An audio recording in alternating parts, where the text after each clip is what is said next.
पुरस्कार समझते हैं मुझे।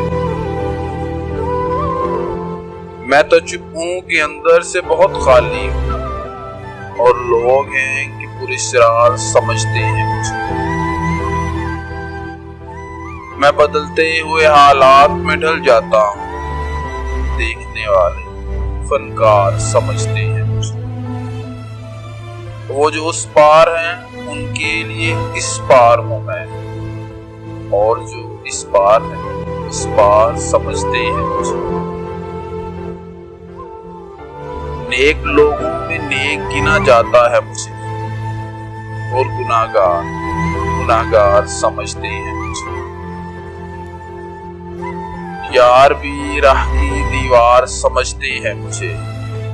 मैं समझता था मेरे यार समझते हैं, मेरे यार समझते हैं।